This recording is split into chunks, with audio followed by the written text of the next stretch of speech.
Festus Adedayo, a political scientist, is my guest on State Affairs. You were talking about what led to the formation of the Tribune. Yes. So Zeke's West African pilot, when it came out in 1937, was a newspaper to behold. But as time went on, the newspaper descended into the purveying of ethnic symbols. Is that what you call the act of manufacturing, distributing, and common sensing truth? Exactly. So at some point, the Yoruba elders at the time couldn't stand Zeke's, the usage of symbols in the West African pilots, which was against them. And they also saw the way he was over-promoting the excellence of Igbo stock. As I said earlier, you pick a copy of the West African pilot, and you saw as a lead of the newspaper an Igbo man who just came back from America with a BA, which is celebrated. And so if a Yoruba man had such excellence, he tucked it somewhere, maybe on the back page of the newspaper.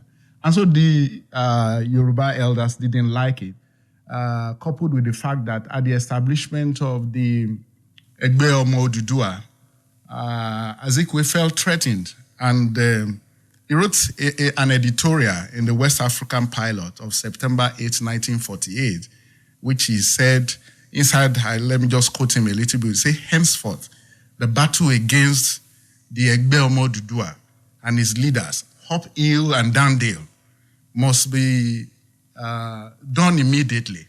The fascist organization of Sir Adeyemo Alakija has been dismembered. And so all these symbols apparently didn't go down well with the Yoruba leaders. And as such, they also needed to have their own voice. And so in 1949, coincidentally, next month is going to be 70 years. Yeah.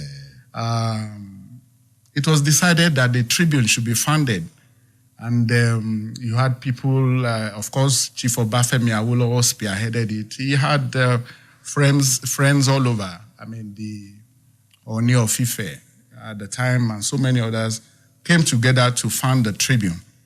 And they also started promoting their symbols. Is that why you said here that the Nigerian Tribune newspaper, established in 1949 by Chief Obafemi Awolowo, followed the predilection of newspapers of the First Republic to be megaphones of political parties, and it was particularly founded for the purpose of being used as an ideological weapon? Exactly. It was an ideological weapon. That was my submission.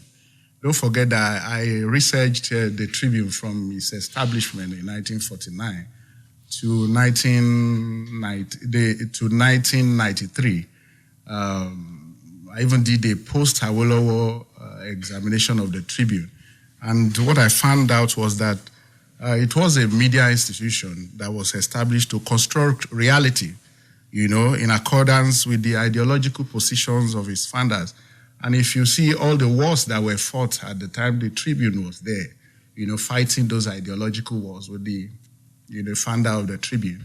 And I also submitted later on when the war began between Chief Obafemi Awolowo and S.L. Akintola, that even though S.L. Akintola was a journalist, was a lawyer, he was even the editor of the Daily Service at some point. He wrote that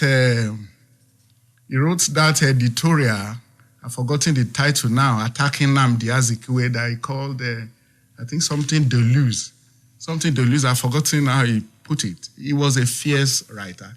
But unfortunately for him, apparently he was overwhelmed or he was sucked into the war, that he couldn't deploy the media, that he himself knows the power. In fact, for instance, immediately after the emergency, the first press conference that S.L. Akintola granted, he used an analogy. He said, a farmer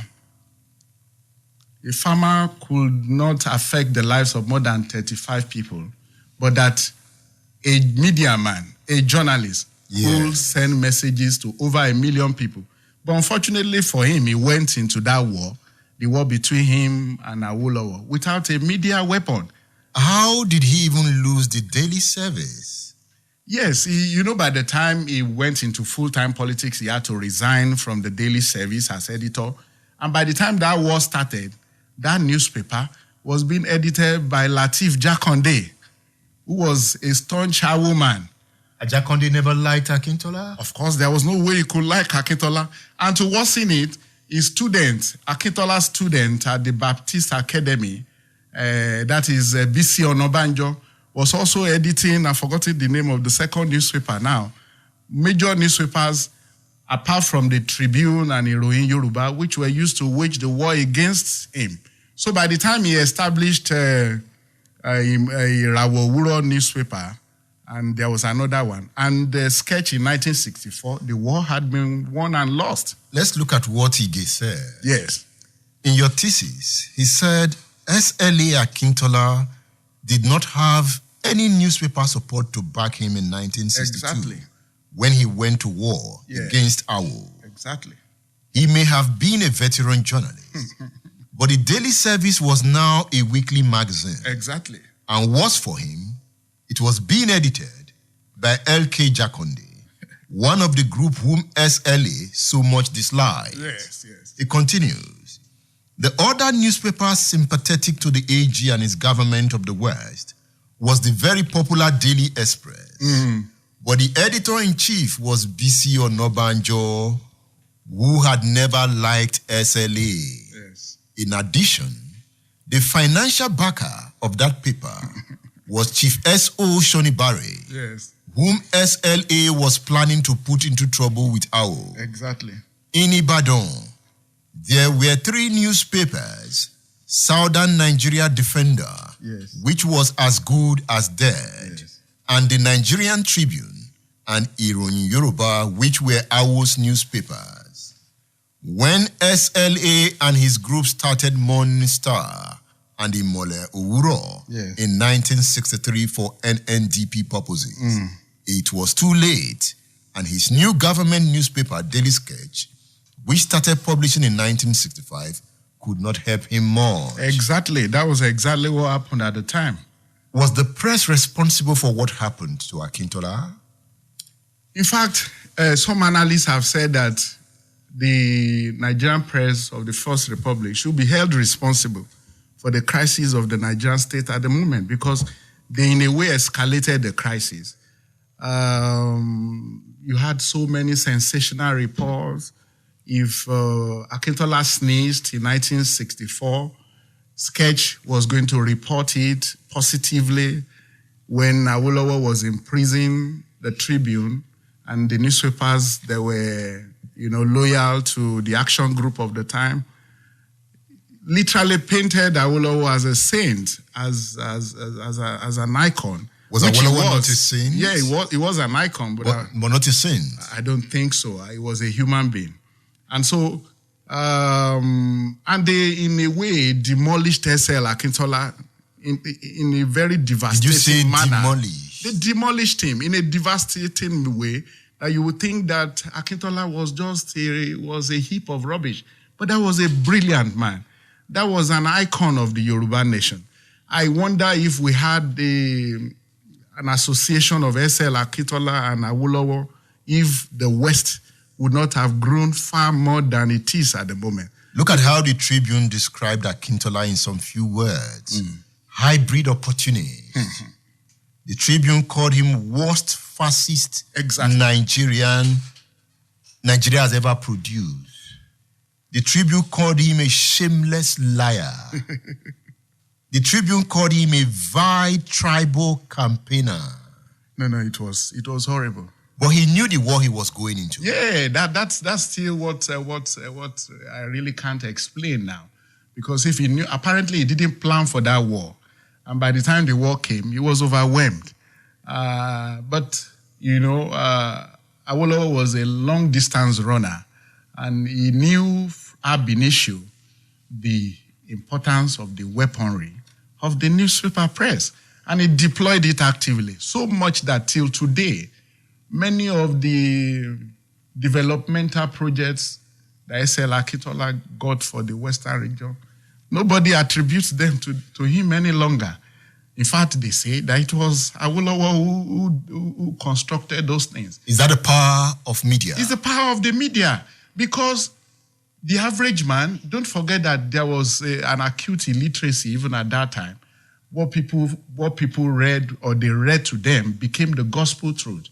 The Tribune promoted Awolowo as, and whatever he said, as the views of the average Nigerian. Is that why you say his views were universalized? They universalized him. But he was a great mind. He was a great mind.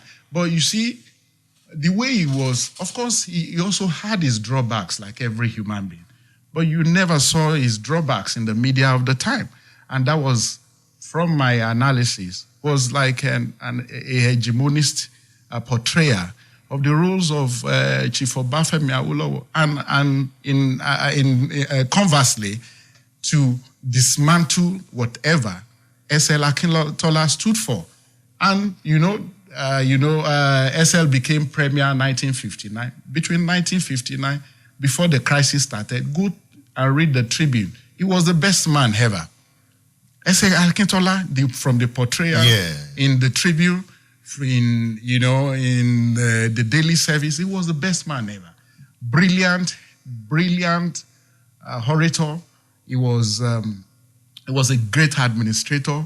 And so all those were portrayals in the media at the time. But immediately the crisis started, you began to see all such, reading and portrayals of S.L. Akintola like a vile anarchist and all that. He wanted to be his own man. Was that fair to Awolowo?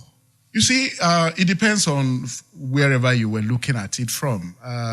Some political scientists, Billy Dudley, looked at the crisis as having arisen out of an ideological disagreement that Awolowo favored a socialist, view of society, while Akintola, had a capitalistic bent, in terms of the way he saw society. He was also a conservative. And some other people also said that, no, look, the crisis wasn't ideological. It was a crisis between two wives of two prominent men. Chief Adedayo, who was the wife of S.L. Akintola, a very strong woman, and the wife of Baba Awolowo, H.I.D. Awolowo, also couldn't stomach Fadera's kind of what she called opportunism of the period. But Akintola went against party's law. He started hacking Awolowo's men, people like Parawane. Yes, Odeku. Even the man you mentioned now, Shoni Barre, was looked at as the financier of the party.